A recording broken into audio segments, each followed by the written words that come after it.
ಎಷ್ಟು ಸಾಹಸವಂತ ನೀನೇ ಬಲವಂತ. ನಮಸ್ಕಾರ, ನಾನು ನಿಮ್ಮ ಪಂಡಿತ್ ಕಾರ್ತಿಕ್ ಡಿಯರ್.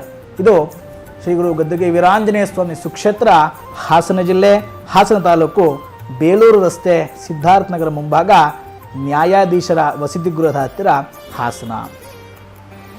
ಇವತ್ತು ಸ್ವಾಮಿಯವರ ವಿಶೇಷತೆ ಯಾವ ರೀತಿ ಇದೆ ಅನ್ನೋದನ್ನು ನಿಮಗೆ ನಾವು ತಿಳಿಸ್ಕೊಡ್ತಾ ಹೋಗ್ತೀವಿ. ಕಡು ಬಡವನು ಸಹ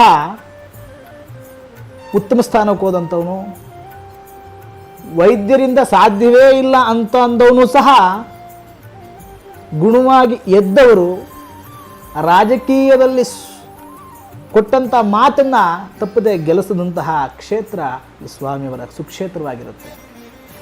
ಇಲ್ಲಿ ಬಹಳ ವಿಶೇಷವಾಗಿ ಹೂವಿನ ಪ್ರಸಾದ ಅಂತಕ್ಕದ್ದು ನಡೆಯುತ್ತೆ. ಏನು ಹೂವಿನ ಪ್ರಸಾದ ಅಂದರೆ ನೋಡಿ, ಸ್ವಾಮಿಯವರಲ್ಲಿ ನಿಮಗೆ ಕೋರಿದಂಥ, ಈಗ ಕೆಲವರಿಗೆ ನೇರವಾಗಿ ಪ್ರಶ್ನೆಯನ್ನು ಕೇಳಲಿಕ್ಕೆ ಮುಜುಗರ ಇದ್ದಂಥವ್ರು ಇರ್ತಾರೆ, ತಮ್ಮ ಸಮಸ್ಯೆಯನ್ನು ಹೊರಗೆ ಹಂಚ್ಕೊಳ್ಳಿಕ್ಕೆ ಆಗದಿರೋ ಅಂಥವ್ರು ಇರ್ತಾರೆ. ಅಂಥವರು ನೇರವಾಗಿ ಸ್ವಾಮಿಯವರ ಹತ್ರ ಬಂದು ಕೂತ್ಕೊಂಡು, ಸ್ವಾಮಿಯವ್ರ ಮುಂದೆ ಕೂತ್ಕೊಂಡು ಹೂ ಪ್ರಸಾದ ಕೇಳುವಂಥದ್ದು, ಅಪ್ಪಣೆ ಕೇಳುವಂಥದ್ದು, ಆಜ್ಞೆ ಕೇಳುವಂಥದ್ದು. ಏನು ಹಾಗಾದರೆ ಅಂದರೆ ನೋಡಿ, ಸ್ವಾಮಿಯವರಿಗೆ ಬಹಳ ಜನ ತುಂಬ ರೀತಿ ಕೇಳ್ತಾರೆ. ಕೇಳಿದ ಜಾಗದಲ್ಲಿ ಅಂದರೆ ಬಲಗೈ ಮೇಲಿರೋ ಪ್ರಸಾದನೇ ಬೇಕು ಅಂತ ಕೇಳ್ಪಡೆಯೋರು ಸಹ ಈ ಕ್ಷೇತ್ರಕ್ಕೆ ಬರ್ತಾರೆ. ಸ್ವಾಮಿಯವರ ಪವಾಡ ಯಾವ ಭಾಗದಲ್ಲಿ ಪ್ರಸಾದ ಕೇಳ್ತಾರೋ ಅದೇ ಭಾಗದಲ್ಲಿ ಕೊಟ್ಟೋರು ಉಂಟು.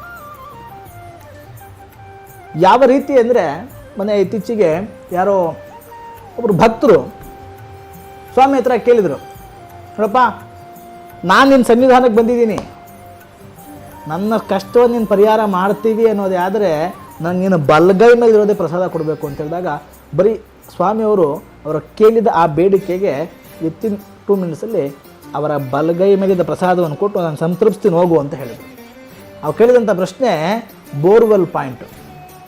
ಈ ಜಾಗದಲ್ಲಿ ಬೋರ್ವೆಲ್ ಕೊರಿಸ್ತೀನಿ, ಆ ಜಾಗದಲ್ಲಿ ನೀನು ಆಗುತ್ತೆ ಅಂದರೆ ಆ ಬಲಗೈ ಮೇಲೆ ಪ್ರಸಾದ ಕೊಡು ಅಂದಾಗ, ಯಾವ ರೀತಿ ಸ್ವಾಮಿ ಬಲಗೈ ಮೇಲೆ ಪ್ರಸಾದ ಕೊಟ್ಟನೋ ಅದೇ ರೀತಿಯಾಗಿ ಆ ಅವ್ರು ಯಾವ ಜಾಗದಲ್ಲಿ ಬೋರ್ವೆಲ್ ಕೊರಿಸಿದ್ರು ಆ ಜಾಗದಲ್ಲಿ ನೀರು ಬಂತು. ಇನ್ನೊಂದು ಬೋರ್ವೆಲ್ ನಿಂತಿತ್ತು, ಸ್ವಾಮಿಯವರ ಪ್ರಸಾದ ತೀರ್ಥ ತಗೊಂಡು ಹರಕೆ ಮಾಡ್ಕೊಂಡಿದ್ದಾರೆ, ನೀರು ಬರಬೇಕಪ್ಪ, ಬಂದರೆ ನಿಮ್ಮ ಕ್ಷೇತ್ರಕ್ಕೆ ಬಂದು ಇಂಥ ಸೇವೆ ಮಾಡ್ತೀನಿ ಅಂತೇಳಿ. ಸತತ 2 ವರ್ಷದಿಂದ ನಿಂತಿದ್ದಂಥ ಬೋರು ಇವತ್ತು ನೀರನ್ನು ಕೊಡ್ತಾ ಇದೆ. ರಾಜಕೀಯ ಕ್ಷೇತ್ರದಲ್ಲಿ ಎಲ್ಲ ಒಬ್ಬ ವ್ಯಕ್ತಿಗಳು ಎಲ್ಲ ಕಡೆ ಕೇಳಿದರು. ಎಲ್ಲಿ ಅಂದರೆ ಎಲ್ಲ ಕಡೆ ಗೆಲ್ತೀನಿ ಅಂತ ಬಂದಿದ್ದಂತಹ ವಾಕ್ಯವನ್ನು ನಂಬಿ ದುಡ್ಡನ್ನೂ ಖರ್ಚು ಮಾಡಿದರು. ಸ್ವಾಮಿಯವರು ಒಂದು ಪ್ರಶ್ನೆ ಕೇಳಿದಾಗ, ಗೆಲ್ಲಲ್ಲ ನೀನು ಸೋಲ್ತೀಯಾ ಅಂತೇಳಿ ಹೇಳಿದ್ರು. ಅವರು ಮತ್ತೆ ಮರುಪ್ರಶ್ನೆ ಮಾಡ್ತಾರೆ, ಎಲ್ಲ ಕಡೆ ಗೆಲ್ತಾರೆ ಅಂದರೆ ನೀವೇನು ಸ್ವಾಮಿ ಸೋಲ್ತಾರೆ ಅಂತ ಹೇಳ್ತಿದೆ ಅಂತಿರಲ್ಲ, ನೋಡೋಣ ಬಿಡಿ ಅಂತೇಳಿ ತಲೆಗೆ ಹಾಕೊಳ್ದೆ ಹೋದಂಥವರು ಸೋತರು. ಕೊನೆಗೆ ಸ್ವಾಮಿ ಕ್ಷೇತ್ರಕ್ಕೆ ಬಂದು ಹೇಳ್ತಾರೆ, ಅಪ್ಪ ನೀವು ಹೇಳ್ದಂಗೆ ಸೋತು, ನಾವು ಕೊಟ್ಟ ಮಾತನ್ನು ಯಾವತ್ತಿಗೂ ಸುಳ್ಳಾಗ್ಲಿಕ್ಕೆ ಬಿಡಲ್ಲ. ಯಾಕೆ ಅಂದರೆ ಆತ ಶ್ರೀರಾಮನ ಸೇವಕ, ಯಾವತ್ತೂ ಕೊಟ್ಟ ಮಾತನ್ನು ತಪ್ಪದವನೇ ಅಲ್ಲ, ತಪ್ಪಿಸೋದು ಇಲ್ಲ ರೀ. ಏನು ಮಾತು ಕೊಡ್ತಾನೋ ಆ ಮಾತಂಗೆ ನಡೀತಾನೆ. ಅದೇ ರೀತಿಯಾಗಿ ಒಬ್ಬರು ಆರೋಗ್ಯ ಸಮಸ್ಯೆಗೆ ಅಂತೇಳಿ ಬಂದಿದ್ದರು. ದೊಡ್ಡ ಹಾಸ್ಪಿಟ್ಲ್ಗಳು, ಹೆಸರು ತಗೊಳ್ಳೋದಿಲ್ಲ, ದೊಡ್ಡ ಹಾಸ್ಪಿಟ್ಲು, ಅಂಥ ಹಾಸ್ಪಿಟ್ಲಲ್ಲೇ ಬದುಕೋಕೆ ಸಾಧ್ಯ ಇಲ್ಲ, ಕರ್ಕೊಂಡೋಗಿ ಮನೆಗೆ, ಸಾಧ್ಯವೇ ಇಲ್ಲ ಬದುಕೋಕೆ ಅಂತ ಹೇಳಿದಂಥವನು ತಿಂಗಳಗಟ್ಟಲೆ ಊಟ ಇಲ್ದಲೆ ತಿಂಡಿ ಇಲ್ದಲೆ ಮಲಗ್ದಂಥವನು ಹಾಸ್ಪಿಟಲ್ ಡಾಕ್ಟರ್ ಹೇಳಿದ್ರು, ಆತನ ಬಾಡಿಲಿ ಮೆಡಿಸನ್ನೇ ಕೆಲಸ ಮಾಡ್ತಾ ಇಲ್ಲ, ಇಲ್ಲಿ ಇಟ್ಕೊಂಡು ಪ್ರಯೋಜನ ಇಲ್ಲ ಅಂಥವನು ಸ್ವಾಮಿಯವರ ಆಶೀರ್ವಾದ ಪಡೆದು ಸ್ವಾಮಿಯವರ ಅಂಗಾರ ಪ್ರಸಾದವನ್ನು, ತೀರ್ಥ ಪ್ರಸಾದವನ್ನು ಸೇವನೆ ಮಾಡಿ 5 ನಿಮಿಷದಲ್ಲಿ ಎದ್ದು ಕೂತಿದ್ದ. ಅದನ್ನು ನೋಡಿದ್ದೀವಿ ಕ್ಷೇತ್ರದಲ್ಲಿ. ಸ್ವಾಮಿಯವರೇ ಖುದ್ದಾಗಿ ಆಶೀರ್ವಾದ ಮಾಡುವಂಥದ್ದಿರ್ಬೋದು, ಇಲ್ಲಿ ಅಂಗಾರ ಪ್ರಸಾದ, ತೀರ್ಥ ಪ್ರಸಾದ, ಸಾಲಿಗ್ರಾಮ ತೀರ್ಥ ಇರ್ಬೋದು, ಇವೆಲ್ಲವೂ ಸಹ ಸ್ವಾಮಿಯ ಆಜ್ಞೆ ಮೇಲೆ ತಗೋಬೇಕು, ಕೊರಿಯರ್ ಮಾಡಲಿಕ್ಕಾಗಲ್ಲ. ಸ್ವಾಮಿಯವರ ಹತ್ರ ಬಂದು ನೇರವಾಗಿ ಪ್ರಶ್ನೆಯನ್ನು ಕೇಳಿ, ನೋಡಪ್ಪ ನಿನ್ನ ತೀರ್ಥ ಪ್ರಸಾದವನ್ನು ಇಂತಿಷ್ಟು ಜನ ನಾನು ಸೇವನೆ ಮಾಡ್ತೇನೆ, ನನ್ನ ಆರೋಗ್ಯ ನೀನು ಗುಣ ಮಾಡಿಕೊಡ್ತೀಯಾ ಅಂತ ಪ್ರಶ್ನೆ ಕೇಳಬೇಕು. ಸ್ವಾಮಿಯವರು ಏನು ಉತ್ತರ ಕೊಡ್ತಾರೋ ಆ ಉತ್ತರದಂಗೆ ನಡೆಯುತ್ತೆ. ಇಂತಿಷ್ಟು ದಿನ ನಿನ್ನ ಸಮಸ್ಯೆ ಇಂತಿಷ್ಟು ನೀನು ಆರೋಗ್ಯ ಗುಣ ಮಾಡಿಕೊಡ್ತೀನಿ ಅಂತೆಲ್ಲ ಪ್ರಸಾದ ತಗೋ ಅಂತೇಳಿ ಆಜ್ಞೆ ಕೊಟ್ಟರು ಅಂದರೆ ಅಂತಿಷ್ಟು ದಿನ ಗುಣ ಆಗಲೇಬೇಕು. ಆ ರೀತಿಯಾಗಿ ಬಹಳ ಬಹಳ ತುಂಬ ಬಹಳವಾದಂತಹ ಮಹಿಮೆಯನ್ನು ಹೊಂದಿರುವಂತಹ ಪರಮಾತ್ಮ ವೀರಾಂಜನೇಯ ಸ್ವಾಮಿ. ಕೊಟ್ಟ ಮಾತಿಗೆ ಯಾವುದೋ ದೆಪ್ಪಲ್ಲ, ಯಾಕಂದರೆ ಸ್ವತಃ ಕೊಟ್ಟ ಮಾತಿಗೆ ಶ್ರೀರಾಮನನ್ನೇ ಎದುರಾಕೊಂಡಂತಹ ವೀರಮಾರುತಿ. ಶ್ರೀರಾಮನ ಚಿಕ್ಕಪ್ಪ ಸ್ವಾಮಿಯವರ ಪಾದವನ್ನು ಹಿಡಿದು ಪ್ರಾರ್ಥನೆ ಮಾಡ್ತಾನೆ, ಅಪ್ಪ ಹನುಮಂತನ ಪಾದವನ್ನು ಹಿಡಿದು ರಾಮನ ಪ್ರಮಾಣ ಮಾಡಿಸ್ಕೊತಾನೆ, ನನ್ನನ್ನು ರಕ್ಷಿಸು ಅಂತೇಳಿ.